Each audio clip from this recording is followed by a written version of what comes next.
Hi friends, బాగున్నారండి అందరూని. ఈ రోజు క్లాస్లోని మనం మోడల్ బ్లౌజ్ని ఎలా స్టిచ్చింగ్ చేసుకోవాలన్నది చూద్దామండి. ఇది V neck back side cutting చేశాం కదా, దానికి నేను హెమ్మింగ్ బెల్ట్ వేసాను. మామూలుగా నార్మల్ బ్లౌజ్కి ఎలా వేస్తాం అలా హెమ్మింగ్ బెల్ట్ వేసుకుని షోల్డర్కి సెంటర్లోని ఫోల్డ్ చేసుకుని ఒక అరించ్ అన్నది మనం ఇక్కడ ఖర్చు తీసుకుని పొడవు వచ్చేసి 4 లేదా 4.5 వరకు కూడా ఈ పొడవు అన్నది డాట్ వేసుకోండి. ఇక్కడ లాక్ చేసి తర్వాత ఇలా లాస్ట్కి ఇలా లాక్ చేసేయండి. ఇలాగే రెండో వైపు కూడా సేమ్ డాట్ అన్నది వేసేసుకోండి.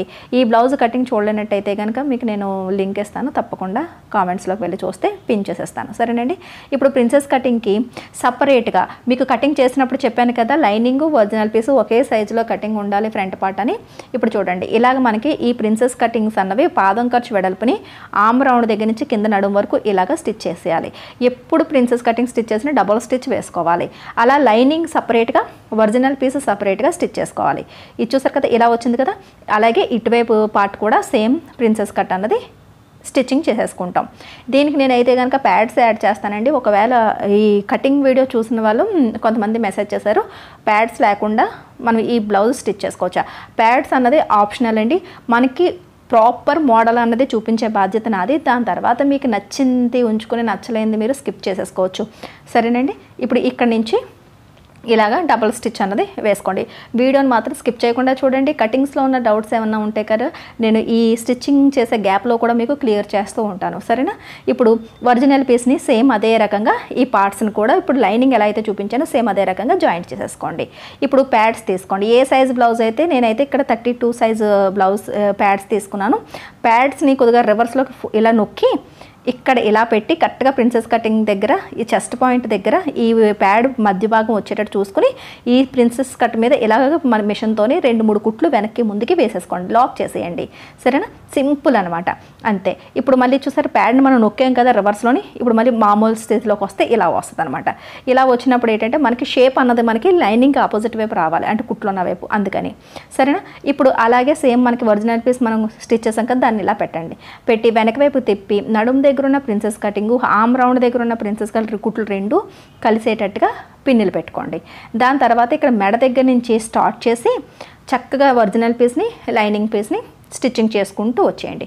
చూస్తున్నారు కదా, ఈ రకంగా ఇలా మనం లైనింగ్ని జాయింట్ చేసేస్తే ఒకవైపు పార్ట్ అన్నది మనకి అయిపోద్ది. ప్యాడ్ జాయింట్ చేయడం అనేది చాలా చాలా సింపుల్ అండి. ఒకవేళ మీకు వద్దు అని అనుకున్న వాళ్ళు సేమ్ అది ఓన్లీ ప్యాడ్ పాయింట్ అనేది స్కిప్ చేసేసి లైనింగ్ని ఒరిజినల్ పీస్ని సేమ్ ఇలా జాయింట్ చేసేసుకోండి, సరేనా. ఈ రకంగా మొత్తం స్టిచ్చింగ్ అన్నది చేసేసుకోండి. ఇదే రకంగా రెండో పార్ట్ కూడా సేమ్ జాయింట్ చేసేసుకోండి. నేనైతే రెండో పార్ట్ కూడా రెడీ చేసేసాను. దాని తర్వాత మనకి బ్యాక్ పార్ట్ ఫ్రంట్ పార్ట్ షోల్డర్ని నార్మల్ బ్లౌజ్ ఎలా అయితే మీరు స్టిచ్చింగ్ చేస్తారో సేమ్ అదే రకంగా స్టిచ్చింగ్ చేసేసుకోండి. ఇలా ఆరెంజ్ మార్జిన్తో నేనైతే స్ట్రైట్గానే స్టిచ్చింగ్ చేస్తున్నానండి. ఒకవేళ మీకు మెడ జారుతుంది అని ఏమైనా డౌట్ ఉంటే కనుక వీ నెక్ అయితే జారదు, కానీ మెడ దగ్గర ఒక పావించి డౌన్ చేయాలనుకుంటే చేసుకోవచ్చు. దాని తర్వాత థ్రెడ్ పైపింగ్ దగ్గరికి వచ్చేటప్పటికి టిష్యూ క్లాత్ తీసుకున్నాను, 1 ఇంచు వెడల్పు ఉండేటట్టు తీసుకున్నాను. థ్రెడ్ తీసుకుని ఇలా నాట్ వేసి ఒక పావించు ఇలాగ ఫోల్డ్ చేసుకుని సింగిల్ ఫుట్తోని స్టిచ్చింగ్ చేసుకుంటున్నాను. ఈ థ్రెడ్ పైపింగ్ ఎలా వేసుకోవాలన్నది నెమ్మదిగా క్లియర్గా మీకు నేను ఆల్రెడీ ఇదే బ్లౌజ్కి నేను షేర్ చేస్తున్నానండి. ఆ వీడియో కూడా మీరు చూడొచ్చు, మీరు బిగినర్స్ అయ్యి ఉంటే కనుక. ఇప్పుడు థ్రెడ్ పైపింగ్ని ఇలాగే పావించు మార్జిన్తోని థ్రెడ్ పక్కనే ఇలా స్టిచ్చింగ్ చేసుకుంటూ మొత్తం క్లాత్ థ్రెడ్ అంతా రెడీ చేసుకోవాలి, ఎంత పడుతుందో అంత. దాని తర్వాత బ్లౌజ్ అంచుకి పావించు మార్జిన్కి ఒక లైన్ మొత్తం బ్లౌజ్ అంతా ఈ ఫ్రంట్ నుంచి బ్యాక్ నెక్స్ట్ ఫ్రంట్ పార్ట్ కూడా పూర్తిగా ఇలా మార్కింగ్ చేసేసుకోవాలి. ఆ తర్వాత ఈ మార్కింగ్ మీద ఈ పైపింగ్ క్లాత్ రాంగ్ సైడ్ ఒక ఖర్చు ఉంది చూసారా, అది బ్లౌజ్ వైపు ఉండేటట్టు పెట్టుకుని ఈ కుట్టు మీదే అంటే మనం మార్కింగ్ చేసిన పావించ్ లైన్ మీదే ఈ థ్రెడ్ వచ్చేటట్టుగా ఇలా పెట్టుకుంటూ స్టిచ్చింగ్ చేసుకుంటూ వచ్చేస్తే మీరు నెక్ ఎలా అయితే కటింగ్ చేస్తారో సేమ్ అదే షేప్లోకి వస్తుంది. ఇలా లాస్ట్కి ఇక్కడికి వచ్చేటట్టు వీ షేప్ది ఇక్కడికి వచ్చేటప్పటికి నెమ్మదిగా స్టిచ్చింగ్ చేసుకోండి. కరెక్ట్గా చూసారు కదా, ఎక్కడైతే వీ వచ్చిందో అక్కడ వరకు ఇలా వేలుతో నొక్కి పెట్టి అక్కడ దాకా స్టిచ్ చేసిన తర్వాత నీడిల్ కింద ఉంచి పాదాన్ని ఇలా ఎత్తి మళ్ళీ ఇటువైపుకి యాంగిల్కి గట్టిగా లాగి మార్చి ఇప్పుడు మళ్ళీ స్టిచ్చింగ్ చేస్తే ఆ వీ షేప్ నోక్ అన్నది మీకు పర్ఫెక్ట్గా క్రియేట్ అవుతుంది. దాని తర్వాత మళ్ళీ మామూలుగా స్టిచ్చింగ్ అన్నది చివరి వరకు ఫ్రంట్ పార్ట్ అంతా ఈ ఫ్రంట్ నుంచి ఆ ఫ్రంట్ వరకు క్లియర్గా స్టిచ్చింగ్ చేసుకోవడమే. మనం మార్కింగ్ చేసుకున్న పావించ్ మార్జిన్ మీద ఆ లైన్ మీదే ఈ థ్రెడ్ పెట్టుకుంటూ వస్తే మీకు నెక్ అన్నది ఎక్కడ వంపులు రాకుండా పర్ఫెక్ట్గా వచ్చేస్తుంది. తర్వాత థ్రెడ్ పైపింగ్ మీకు మిగిలింది కటింగ్ చేసేసి చూసారు కదా, ఇలా కటింగ్ చేసేసి మీరు ఎక్కడి నుంచి అయితే స్టార్ట్ చేశారో చూసారు వీ నెక్ దగ్గర మాత్రం క్లాత్ని కట్ చేయండి. అంటే పైపింగ్ క్లాత్ కాదు, బ్లౌజ్ క్లాత్ని కుట్టు వరకు ఈ నెక్ పాయింట్ని మాత్రం కరెక్ట్గా కటింగ్ చేయాలి. అప్పుడే మీకు తిరుగుతుంది. తర్వాత ఈ పావించ్ మార్జిన్కి ఈ పైపింగ్ క్లాత్ ఫోల్డ్ చేసి ఆ తర్వాత ఆ పావించ్ని మళ్ళీ ఇలా ఫోల్డింగ్ పెట్టుకుంటూ నీట్గా మనం నార్మల్ హెమ్మింగ్ బెల్ట్ని ఎలా అయితే స్టిచ్ చేస్తాం సేమ్ అదే రకంగా ఈ అంచంటే స్టిచ్చింగ్ చేసుకుంటూ వచ్చేయాలి. ఈ స్టిచ్కి నార్మల్ ఫూట్ పెట్టుకుంటే ఫినిషింగ్ బాగుంటుంది. ఇలా ఫస్ట్ నుంచి లాస్ట్ వరకు కూడా సేమ్ ఇదే మెథడ్లోని మనం కుట్టిన పావించ్ మార్జిన్కి పైపింగ్ క్లాత్ అంచుని ఇలా ఫోల్డ్ చేసి దాని తర్వాత ఆ ఫోల్డింగ్ని ఇలా ఫోల్డింగ్ కింద పెట్టేయండి. తర్వాత వీ నెక్ దగ్గరికి వచ్చినప్పుడు కూడా సేమ్ అదే రకంగా సెంటర్ వరకు వచ్చిన తర్వాత ఇలా మనం ఇలా చూసారు కదా, ఈ యాంగిల్ని పర్ఫెక్ట్గా పట్టుకోవాలి. పట్టుకొని నీడిల్ కింద ఉంచుకుని ఇక్కడ కూడా యాంగిల్ మార్చుకోవాలి. కంటిన్యూగా వచ్చేయకూడదు. అలా వస్తే ఏమవుతుందంటే ఆ పాయింట్ అన్నది పర్ఫెక్ట్గా మీకు రాదనమాట. ఇప్పుడు ఇటువైపుకి ఈ యాంగిల్ ఇలా మార్చుకుని ఇలా నీట్గా ఇటువైపుకి ఇలా స్టిచ్చింగ్ చేసుకుంటే అక్కడ పాయింట్ అన్నది మీకు క్లియర్గా ఉంటుంది అనమాట. సరేనండి, ఇదే రకంగా లాస్ట్ వరకు స్టిచ్చింగ్ చేసేసుకుంటే థ్రెడ్ పైపింగ్ అయిపోద్ది. వద్దు థ్రెడ్ పైపింగ్ వద్దు మాకు రావట్లేదు అని అనుకున్న వాళ్ళు నార్మల్ హెమ్మింగ్ బెల్ట్ ఎలా అయితే వేస్తారో సేమ్ అదే మెథడ్లో వేసుకొచ్చేయండి. సరేనా, ఇక్కడ థ్రెడ్ మానేసి మిగతా ప్రాసెస్ అంతా సేమ్ అనమాట. 1 ఇంచ్ వెడల్పుని హెమ్మింగ్ బెల్ట్ కట్ చేసి వేసేయండి. సరేనా, దాని తర్వాత షేప్ బెల్ట్ దగ్గర కూడా సేమ్ అదే రకంగా పావించ్ మార్జిన్ ఇలా మార్కింగ్ చేసి సేమ్ థ్రెడ్ పైపింగ్ అన్నది ఇలా పెట్టుకుని థ్రెడ్ పక్క నుంచి ఈ లైన్ మీదే ఈ థ్రెడ్ పెడుతూ ఇక్కడ కూడా షేప్ బెల్ట్ కూడా థ్రెడ్ పైపింగ్ అన్నది వేసేయాలి. బ్లౌజ్కి థ్రెడ్ పైపింగ్ అంటూ వేసాము అంటే ప్రాపర్గా మోడల్ అంతా కూడా మనం థ్రెడ్ పైపింగ్ని వాడాలి. హ్యాండ్స్కి కూడా సేమ్ మెథడ్లోనే థ్రెడ్ పైపింగ్ అన్నది వేసేసుకోవాలి. లేదు అనుకుంటే కనుక హెమ్మింగ్ బెల్ట్ వేసేసుకోండి. షేప్ బెల్ట్కి హెమ్మింగ్ బెల్ట్ గట్రా ఏమి వేయాల్సిన అవసరం లేదు, స్కిప్ చేసేయండి, డైరెక్ట్ స్టిచ్చింగ్ చేసేసుకోవడమే. సరేనా, అంటే ఈ థ్రెడ్ పైపింగ్ కాకుండా ఈ థ్రెడ్ పైపింగ్ తర్వాత ఎలా అయితే స్టిచ్ చేస్తున్నామో సేమ్ అదే రకంగా స్టిచ్ చేసుకోవాలి. మనం నార్మల్ షేప్ బెల్ట్ ఎలా స్టిచ్ చేసుకుంటామో సేమ్ అదే రకంగా. సరేనా, ఇది కూడా సేమ్ అదే రకంగా ఇలా స్టిచ్చింగ్ చేసేసుకొని ఇక్కడ కార్నర్ దగ్గర కూడా కరెక్ట్గా ఇలా నవ్వుకొచ్చేటట్టుగా ఫోల్డింగ్ చేసి ఇక్కడ ఇలా మళ్ళీ ఇలా యాంగిల్ మార్చుకుని స్టిచ్చింగ్ చేసేయండి. ఎక్కడైనా సరే కార్నర్ పాయింట్లు వచ్చినప్పుడు కంటిన్యూస్గా స్టిచ్చింగ్ చేయకూడదు, యాంగిల్ మార్చుకోవాలి పాదాన్ని ఎత్తి. సరేనా, దాని తర్వాత ఈ ఫ్రంట్ పార్ట్కి ఎదురెదురుగా పట్టుకొని ఇక్కడ మనం షేప్ బెల్ట్ జాయిన్ చేయడం కోసం ఇక్కడ కూడా పావించ్ మార్జిన్ అనేది లైన్ మార్కింగ్ చేసుకోండి. ఈ లైన్ మార్కింగ్ చేసుకోవడం వల్ల మార్జిన్ ఎక్కువ తక్కువ అవ్వవు అనమాట. ఇప్పుడు ఈ షేప్ బెల్ట్ సెంటర్ పాయింట్ అన్నది ఈ ఫ్రంట్ పార్ట్ ముందు అంచుకొందు చూసారా, అంచుకి రావాలన్నమాట. ఈ ఒకవైపు జాయింట్ చేసుకోండి ఇలాగా ఫస్ట్. దాని తర్వాత ఈ పావించ్ మార్కింగ్ మీదకి ఈ థ్రెడ్ పైపింగ్ వచ్చేటట్టు పెట్టుకుని థ్రెడ్ పక్కనే కుట్టు పడేటట్టుగా జాయింట్ చేసేసుకోండి. సేమ్ అదే రకంగా అటువైపు కూడా ఇలా ఈ షేప్ బెల్ట్ సెంటర్ పాయింట్ మాత్రం కరెక్ట్గా 2 షేపులకి సెంటర్లోకి ఇలా రావాలి.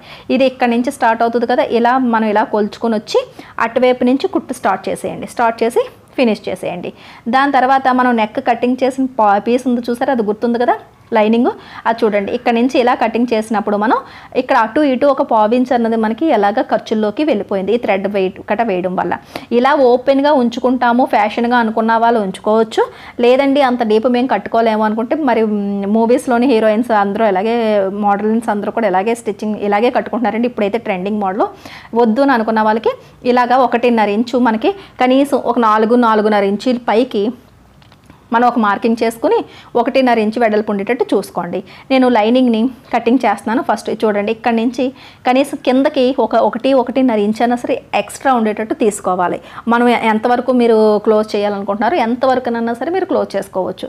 నేనైతే 5.5 ఇంచులకి ఇది లైన్ గీసి చూసారు కదా, 1.5 మనకి కావాలి అంటే 1.5ని సెంటర్ చేయాలన్నమాట. అటు ఇటు 30 ఇంచు పెట్టుకున్న తర్వాత అక్కడి నుంచి 1 ఇంచు ఎక్స్ట్రాగానే అంచులు పెట్టుకున్నాం, ఎందుకంటే కుట్టడానికి మార్జిన్కి కావాలి కాబట్టి.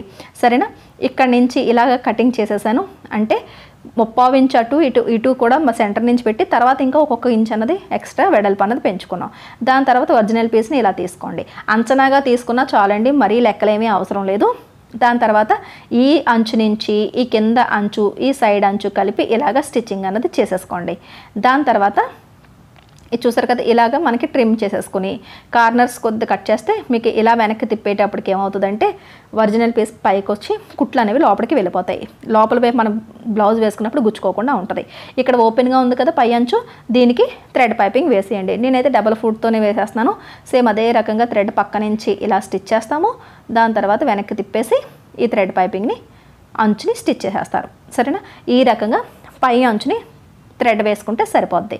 ఇప్పుడు మనం ఎంతవరకు అయితే వేసుకోవాలనుకుంటున్నామో, పైన క్లోజ్ చేయాలనుకుంటున్నామో అంతవరకు ఈ పీస్ని ఇలా పెట్టండి. నేనైతే ఒక 4.5 ఇంచుల వరకు నేను ఇది మార్కింగ్ అన్నది చేసుకున్నాం కదా.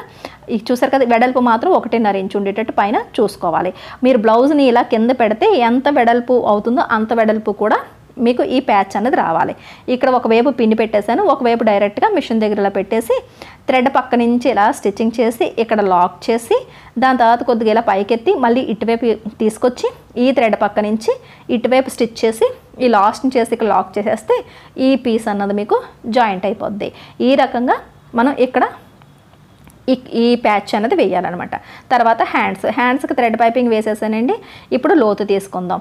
ఇక్కడ సెంటర్ నుంచి లైనింగ్లు పైకి ఉండేటట్టు పెట్టుకుని సెంటర్ నుంచి అటువైపు 2 ఇంచీలు, ఈ చివరి నుంచి 2 ఇంచీలు వదిలేసి ఈ మధ్యలో ఉన్న పార్ట్కి ఆఫ్ అన్నది తీసుకోవాలి. తీసుకుని ఇక్కడ నుంచి ఒక 1/2 ఇంచ్ అన్నది మీరు మార్కింగ్ డౌన్ చేసుకుని ఇక్కడి నుంచి కలిపేయండి. ఏ సైజు కన్నా ఇదే పద్ధతి. తర్వాత ఒక కట్ పెట్టండి. ఇది ఫ్రంట్ పార్ట్ అని చెప్పేసి మనకు అర్థమవుతుంది. మీకు అర్థం అవడం కోసం నేను చాక్తో కూడా మార్కింగ్ చేస్తున్నాను. ఇది ఇలా ఓపెన్ అయిపోయినాయి కాబట్టి మళ్ళీ ఒకసారి స్టిచ్చింగ్ చేసేసి క్లోజ్ చేసేయండి. ఇలా క్లోజ్ చేసేసిన తర్వాత ఇప్పుడు నార్మల్ బ్లౌజ్కి ఎలా అయితే హ్యాండ్ స్టిచ్ చేస్తారో అలాగే స్టిచ్ చేసుకోండి. హ్యాండ్ సెంటర్ పాయింట్ని ఇలా ఈ కుట్టు దగ్గర ఇలా పెట్టి పిన్ పెట్టండి. దాని తర్వాత ఇక్కడ నుంచి 2 అంచులు కలిపి ముందుకు ఇలాగా కొలుచుకుని వెళ్ళి అక్కడి నుంచి స్టిచ్చింగ్ చేసుకుంటూ వచ్చేయండి. ఇలా లాస్ట్ వరకు స్టిచ్చింగ్ చేయాలి. బాడీ ఎప్పుడు కింద ఉండాలి, బ్లౌజ్ హ్యాండ్ పీస్ అన్నది పైకి ఉండాలి. సరేనా? ఇదే రకంగా రెండో వైపు కూడా హ్యాండ్ స్టిచ్చింగ్ చేసేయండి. డబుల్ స్టిచ్ అన్నది వేసేసుకోండి. సరేనా? ఇలా మనకి ఈ మార్జిన్తోని ఇలా స్టిచ్చింగ్ అనేది చేసేయండి. తర్వాత నడుం ఈ బ్లౌజ్కి 28, 28లో సగం 14లో సగం 7. ఈ 7 ఇంచీలతో మనకు సంబంధం లేదు, ఎందుకంటే హుక్కులు సైడ్ వైపు వస్తాయి. ఈ బ్యాక్ సైడ్ 14 ఇంచీలు పెట్టాలి, ఫ్రంట్ వైపు 14 ఇంచీలు పెట్టాలి. ఈ 14 ఇంచీలు ఎంత వచ్చిందో కొలుచుకుని ఒక చివరి నుంచి ఎంత క్లాత్ మిగిలిందో చూసుకుంటే నాకు 4 ఇంచీలు బ్యాక్ సైడ్ మిగిలింది. 4లో సగం చేస్తే 2, అటువైపు 2, ఇటువైపు 2 పెడితే కరెక్ట్గా సెంటర్లో 14 ఇంచీలు ఉంటుంది. అదే రకంగా ఫ్రంట్ వైపు దగ్గరకు వచ్చేటప్పటికి ఇలా పెట్టి ఇలా కొలుచుకోండి. 14 ఇంచీల తర్వాత నాకు 2 ఇంచీలే మిగిలింది. సరేనా?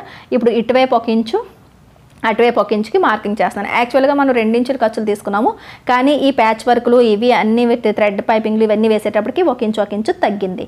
సరేనండి? ఈ మోడల్కి మీకు ఎప్పుడే చెప్తున్నాను, ఇంకా 2 ఇంచుల ఖర్చులు కంపల్సరీ కావాలి అనుకుంటే కనుక కింద నడుం దగ్గర 3 ఇంచుల ఖర్చులు ఉండేటట్టు కటింగ్ చేసుకోండి. నేను 2 ఇంచుల ఖర్చులు ఉండేటట్టు కటింగ్ చేశాను కదా, కొద్దిగా తగ్గినా సరే పర్వాలేదు. 1 ఇంచు ఉన్నదంటే అది కూడా మనకి హుక్కులే సైడ్ కాబట్టి ఎనఫ్. సరేనండి? ఒకవైపు ఎటువైపు అయితే హుక్కులు వెయ్యాలనుకుంటున్నారో అటువైపు వదిలేసి హుక్కులు లేని వైపు ఒకవైపు పూర్తిగా ఫిట్టింగ్ చేసేస్తాం. హ్యాండ్కి 4.5 ఇంచీలు లూజు, మీ బ్లౌజ్ హ్యాండ్ లూజ్ ఎంత అంత పెట్టండి. తర్వాత ఇది చూడండి, ఈ చంక అంచు దగ్గర నుంచి లోపలికి 2 ఇంచులకి మార్కింగ్ చేసాం. మనకి బ్లౌజ్ ఖర్చులు 2 ఇంచులు కాబట్టి ఇక్కడ నుంచి ఇలా కలిపేయండి. సరేనా? దాని తర్వాత ఈ నడుం మార్కింగ్ ఉంది చూసారా, అక్కడికి ఇలాగా కలిపేయండి. ఇప్పుడు స్టిచ్చింగ్ చేసేటప్పుడు ఇక్కడ స్టార్టింగ్లోని లాక్ చేయండి. సరేనా? హ్యాండ్ అంచు నాకు ఫ్రంట్ పార్ట్లోని చిన్న తగ్గింది, అలాగని హ్యాండ్ అంచుని మనం దృష్టిలో పెట్టుకోకూడదు. బాడీ అంచు నుంచి ఖర్చులు మనం కొలుచుకోవాలి. దాని తర్వాత కింద నడుము 2 మార్కింగ్లు మనం పెట్టిన 2 మార్కింగ్ కలిపి పట్టుకొని స్టిచ్ చేసుకోవాలి. ఆ తర్వాత నార్మల్ బ్లౌజ్కి ఎలా అయితే ఫిట్టింగ్ చేస్తాం సేమ్ అదే రకంగా మనం 2 వైపులా నడుము మార్కింగ్లు పెట్టాం కదా, 2 మార్కింగ్ కలిపి కుట్టు వేసేసాం. తర్వాత ఎక్స్ట్రాగా ఇంకొక 2 కుట్లు అన్నది వేసేసుకున్నాం. ఇక్కడ క్లాత్ అన్నది దిగుడుగా మిగిలినవన్నీ ఇలా ట్రిమ్ చేసి తీసుకున్నాం. చూసారు కదా, అయినా సరే ఖర్చులు బాగానే మిగిలాయి. ఇంకా రెండో వైపు జాగ్రత్త చూడండి. 4.5 ఇంచులకి లూజ్ తీసుకున్నామా, హ్యాండ్ లూజు. తర్వాత ఈ చివరి ఖర్చు దగ్గర నుంచి 2 ఇంచుల ఖర్చులు తీసుకున్నామా, ఇక్కడి నుంచి ఇది ఇలా కలిపేసుకోండి. సరేనా? తర్వాత ఇక్కడి నుంచి నడుము మార్కింగ్కి ఇలా కలిపేయండి. ఇప్పుడు ఇక్కడ మనకి హుక్కుల పాటు వేస్తాం కాబట్టి ఇక్కడ నుంచి స్టిచ్చింగ్ చేసుకున్నప్పుడు చంక భాగం దగ్గర నుంచి ఇక్కడ నుంచి చూసారు కనీసం ఒక 3-3.5 ఇంచీలు అంతే, జస్ట్ అంతవరకు మనం క్లోజ్ చేస్తాం. నేను 3 ఇంచులకి మార్కింగ్ చేశాను. సరేనా? దాని తర్వాత ఇదంతా హుక్కుల పాటుకి కిందకు వదిలేస్తాం. ఇప్పుడు ఇదే లైన్ నుంచి మళ్ళీ వెనక్కి ఇంకొక కుట్టు అనేది వేసుకుంటాం. వెళ్ళేటప్పుడు ఇక్కడ సేమ్ అదే కుట్టు మీద వెళ్ళి ఆ తర్వాత సైడ్ అవ్వాలి, వెంటనే సైడ్ అవ్వకూడదు. చూడండి, కుట్టు చూపిస్తాను చూడండి. ఇక్కడ నుంచి మనం లాక్ చేసామా, చంక కుట్లు 2 ఒకదాని మీద ఒకటి ఉండేటట్టుగా ఇలా పట్టుకొని ఇక్కడ స్టిచ్ చేసుకున్నాం కదా. ఇంతవరకు స్టిచ్ చేసిన తర్వాత మనం పెట్టిన 3 ఇంచుల మార్కింగ్ దగ్గరికి ఇది చూడండి ఇలా అంచు పట్టుకుని ఇక్కడ నుంచి 3 ఇంచుల మార్కింగ్ దగ్గరికి కరెక్ట్గా ఆపి ఇక్కడ లాక్ చేసాం. తర్వాత వెనక్కి తిప్పేసి సేమ్ అదే కుట్టు మీద ఒక అరేంజ్ అన్న ముందుకు రావాలి, ఆ తర్వాత సైడ్ అవ్వాలి, అయ్యి డబల్ స్టిచ్ అన్నది రెండో ఖర్చు అన్నది వేసుకుంటాం అంతే. ఇంకంతకన్నా ఎక్కువ ఖర్చులు ఇటువైపు వేయడానికి కుదరదు, కావాలంటే తర్వాత వేసుకోవడమే ఇప్పిన తర్వాత. ఇప్పుడు ఇటువైపు హుక్ బెల్ట్లు ఐ బెల్ట్లు ఎలా స్టిచ్చింగ్ చేసుకోవాలో చూపిస్తాను చూడండి. ఫ్రంట్ పార్ట్ ఎప్పుడు కూడా హుక్ పెట్టుకోవాలి, బ్యాక్ పార్ట్ ఐ పెట్టుకోవాలి. ఇది ఫ్రంట్ పార్ట్ నడుం మార్కింగ్ కదా, ఈ నడుం మార్కింగ్ దగ్గరికి ఈ అంచుని ఇలా ఫోల్డ్ చేసి మళ్ళీ ఈ మార్కింగ్ దగ్గర నుంచి ఇలా ఫోల్డ్ చేసేస్తే కరెక్ట్గా మీకు హుక్ బెల్ట్ అన్నది వచ్చేస్తుంది. చూసారు కదా, మన స్టిచ్చింగ్ ఫిట్టింగ్ చేసాను చూసారా, ఆ కుట్టు దగ్గరికి ఈ రకంగా ఇలా ఫోల్డ్ చేసేయండి అంతే, హుక్ బెల్ట్ అయిపోయింది. అర్థమైంది కదండి కరెక్ట్గానే. దాని తర్వాత ఐ బెల్ట్ దగ్గరికి వచ్చేటప్పటికి ఈ నడుం అంచు దగ్గరికి మనకి ఐ బెల్ట్ ఫోల్డింగ్ రావాలి, ఎందుకంటే ఐ బెల్ట్ మనకి కొద్దిగా ముందుకు వస్తుంది కాబట్టి. ఇది చూసారు, ఇక్కడ నుంచి ఇలా సగానికి ఇలా ఫోల్డ్ చేసి ఈ ఫోల్డింగ్ ఈ ఫిట్టింగ్ అంచు దగ్గరికి రావాలి. ఇందాక ఏం చేసాం, ఫిట్టింగ్ అంచు దగ్గరికి డైరెక్ట్గా ఫోల్డ్ చేసేసాం హుక్ బెల్ట్, ఇది మాత్రం ఫోల్డింగ్ అన్నది ఫిట్టింగ్ లైన్ దగ్గరికి రావాలి. ఆ తర్వాత ఇక్కడ ఒక పిన్ పెట్టండి. ఇప్పుడు స్టిచ్చింగ్ చేసేటప్పుడు ఇక్కడ చూసారా, మనం కుట్టిన కుట్టు ఉంది చూసారా, ఫిట్టింగ్ది ఎక్కడైతే 3 ఇంచుల వరకు ఆపామో అంతవరకు ఈ చివరి వరకు వచ్చి ఇక్కడ లాక్ చేసేయాలి. చూడండి, ఇది ఐ బెల్ట్. ఇక్కడ నుంచి ఇలా స్టిచ్ చేసుకుంటూ అంచంటే స్టిచ్ చేసుకుంటూ ఇక్కడ మనం 3 ఇంచులు ఫిట్టింగ్ చేసాను చూసారా, అంతవరకు వచ్చిన తర్వాత ఇక్కడ లాక్ చేసేయాలి అంతే. ఒకవైపే స్టిచ్చింగ్ ఉంటుంది, సరేనా. దాని తర్వాత హుక్కుల బెల్ట్ స్టిచ్ చేసుకోవాలి. అలాగని చెప్పేసి ఐ బెల్ట్కి లైనింగు ఇలా సపరేట్ ముక్కలు జాయింట్లు గట్రా ఏముండదు, ఇదే క్లాత్ని ఇలా ఫోల్డ్ చేసుకుంటాం. ఇప్పుడు చూసారు కదా, ఇది కూడా హుక్ బెల్ట్ అన్నది ఈ అంచంటే ఇలా స్టిచ్చింగ్ చేసుకుంటూ ఈ 3 ఇంచులు ఫిట్టింగ్ చేసాను చూసారా, దానికి బరాబరుగా వచ్చిన తర్వాత చూసారు కదా, ఇక్కడ వరకు వచ్చిన తర్వాత ఇక్కడ వెనక్కి ముందుకి లాక్ చేసేస్తాం అంతే. హుక్ బెల్ట్లు ఐ బెల్ట్లు ఇక్కడ రెడీ అయిపోద్ది. ఇక్కడ మీరు కావాలనుకుంటే జిప్ కూడా పెట్టుకోవచ్చండి. నేనైతే జిప్ని ఎక్కువగా సజెషన్ చేయట్లేదు, ఎందుకంటే చాలాసార్లు మిస్ అవుతున్నాయి అనమాట. అది మిస్ అయ్యిందంటే కనుక మనకి చాలా ఇబ్బంది అయిపోద్ది. కాబట్టి ఇక్కడ నేను హుక్ బెల్ట్ ఐ బెల్ట్ అయితే చూసారా, ఇలా పెట్టేటప్పటికి ఎక్కడ కూడా మీకు ఫిట్టింగ్లోనే ఆ లైన్లో అలా కలిసిపోద్ది. ఎక్కడ కూడా ఇక్కడ హుక్ బెల్ట్లు ఐ బెల్ట్లు పెట్టామన్న ఫీలింగే రాదనమాట, అది కూడా సైడ్నే ఉండిపోతాయి. హుక్కులు వేసుకునేటప్పుడు ఐ వేసుకునేటప్పుడు 2 ఐలు స్ట్రైట్గా వేసి 3వ ఐ కొద్దిగా అంచుకు వేయండి, అప్పుడే ఇక్కడ మీకు ఫిట్టింగ్ కుదురుతుంది. ఆ తర్వాత ఈ హుక్కులు కూడా సేమ్ అదే రకంగా 2 హుక్కులు నార్మల్గా వేసి 3వది అంచుకు వేయాలి, సరేనా. అప్పుడు మీకు ఇక్కడ ఎందుకంటే ఫిట్టింగ్ నడుం దగ్గర కొద్దిగా లూజు ఈ క్రాస్ ఉంటుంది కదా, అందుకని, సరేనా. ఇప్పుడు చూసారు కదా, ఫిట్టింగ్ అంతా అయిన తర్వాత బ్లౌజ్ ఎలా రెడీ అయిందండి. డైరెక్ట్గా మీకు వీడియోలో ఎలా కనిపిస్తుందో నాకు తెలియదు, కానీ డైరెక్ట్గా అయితే కనుక చాలా ముద్దుగా సూపర్గా ఉంది. మీరు కూడా తప్పకుండా ట్రై చేయండి. ప్రతి మోడల్లో కూడా ఒక బ్లౌజ్ అనేది ఉండాలి. ఏమైంది, ఒక బ్లౌజ్ పీసు కట్ పీస్ తీసుకోండి, ఒక 80 సెంటీమీటర్లు, డౌట్ ఉంటే కనుక 1 మీటర్ క్లాత్ తీసుకోండి. చక్కగా ఇలా ఒక్కటన్నా సరే మోడల్ స్టిచ్చింగ్ చేసి వేసుకొని చూడండి, చాలా బాగుంది. ఇందులో మనకి శరీరం కనిపించేది ఏమీ లేదు, మోడల్కి మోడల్గాను ఉంటుంది. ఒకసారి తప్పకుండా ట్రై చేయండి. ఎలా వచ్చిందన్నది కామెంట్ సెక్షన్లో పెట్టండి. మళ్ళీ నెక్స్ట్ క్లాస్లో కలుద్దాం.